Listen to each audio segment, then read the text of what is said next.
Here, visitor. You are about to embark on a journey of discovery through the rich and fascinating history of classical Greece. You'll become fully immersed in the painstakingly detailed world built for Assassin's Creed Odyssey, which you are free to explore at your own pace, without any danger or time pressure. For a directed experience, take one of the many guided tours curated by prominent historians and archaeologists. Along the way, exchange words with some of Greece's most famous historical persons. The classical Greece you are about to explore is at the peak of its glory.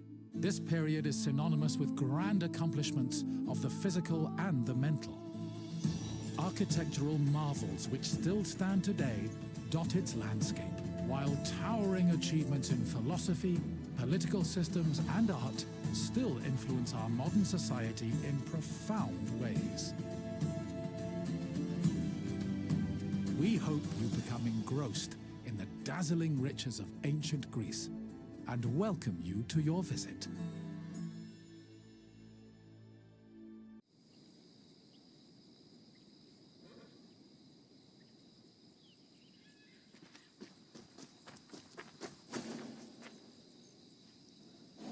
Welcome to the Gymnasium of the Kinosaries, one of the many places where philosophers came to enrich the mind and enlighten the spirit.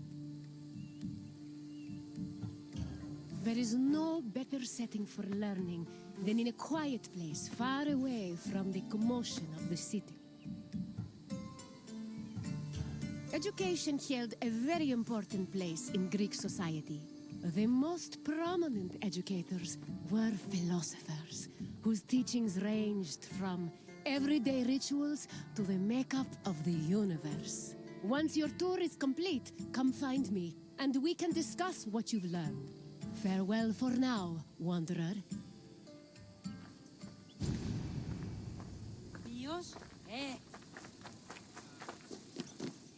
Philosophy comes from the Greek word philosophia, or love of wisdom. This concept was in direct contrast with philochrematia, love of money, and philotimia, love of honor. As of the second half of the 5th century BCE, Athens was known as Greece's capital of philosophy. Due to the rise of democracy, there was an increasing need for education beyond the basic subjects of elementary school.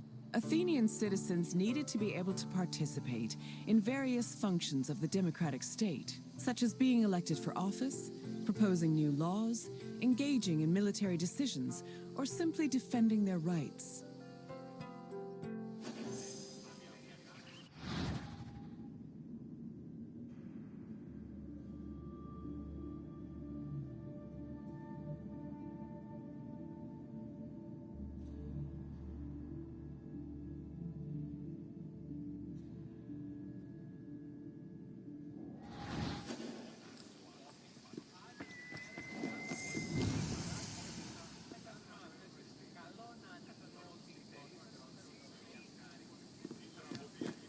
Originally, Athens had no official school buildings for higher education. Sophists and philosophers taught either in private homes or in public spaces like the theater. To recruit young pupils for long-term curricula, they also held classes in gymnasia, where young Athenians underwent physical training. The Cynosarges was a sanctuary to Heraklitos, located in the south suburb of Athens. At the beginning of the 4th century BCE, Antisthenes used this sanctuary as a teaching spot for his school of philosophy, the aptly named Cynicism.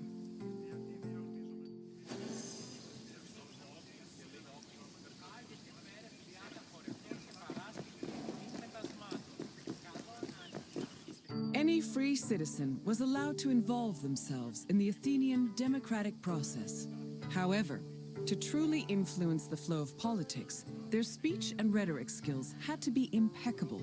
As a result, many sophists taught subjects like logic, reason, and eloquence. These were meant to help students achieve arete, or excellence. But this specific concept of excellence was often challenged, especially by other philosophers. For example, Plato, Socrates, and Isocrates preferred a more moral approach and argued that rhetoric should be used as a means to serve the greater good. Socrates and Plato went even further, declaring that philosophy and wisdom were not only useful tools, but also ethical virtues.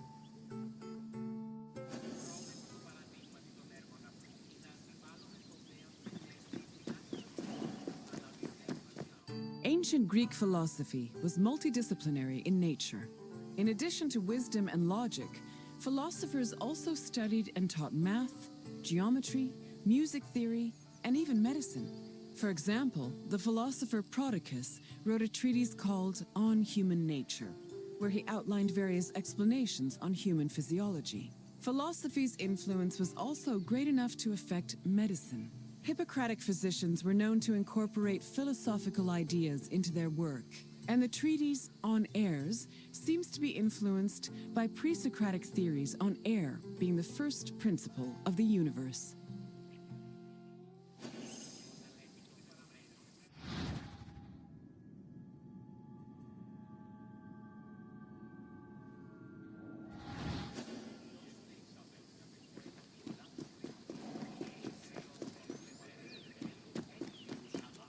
The famed philosopher Socrates had an ambiguous relationship with Sophists.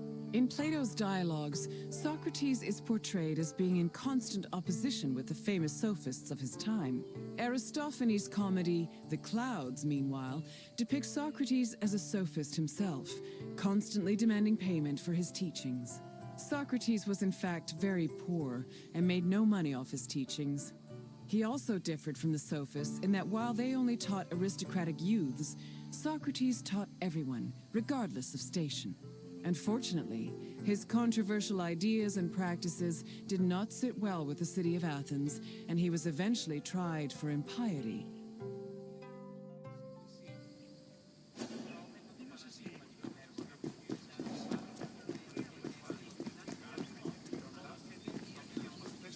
Philosophy was not only a collection of ideas, but a way of life. According to philosopher Pierre Hadot, his ancient counterparts had a daily regime of spiritual exercises to combat their passions, doubts, and illusory beliefs. These exercises included meditation on death, contemplation of nature, or speaking with a friend or mentor. Philosophers also followed specific dress codes and diets. They were also part of a community of masters and students. These communities were created and strengthened in schools. Plato founded such a school in the early 4th century BCE, when he purchased a property in a grove just outside of Athens. The school was designed to groom students into philosopher citizens who could eventually rule the city in a measured and fair manner. It followed its own rules and was open to both male and female disciples.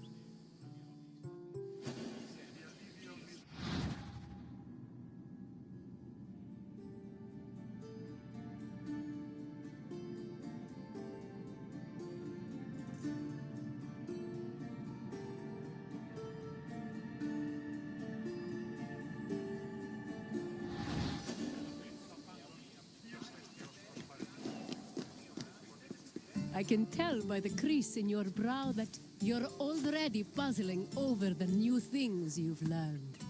Don't be embarrassed. Even the wisest among us need to ask questions before they search for answers. Is there anything else you'd like to do? You wish to test your wisdom? Very well. Let's see how you compare to the great philosophers. The first question is an easy one. What does philosophia mean? Correct. Philosophia referred to the love of wisdom. Time for the next question.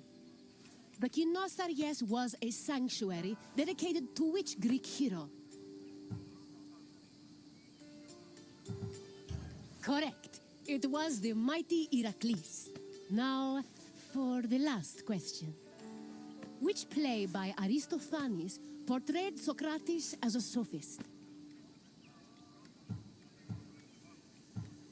The Wasps was a comedy that mocked Athenian courts of law but yet no appearances from Socrates. Try again. Yes, The Clouds was a comedy that portrayed the famous philosopher as a greedy sophist.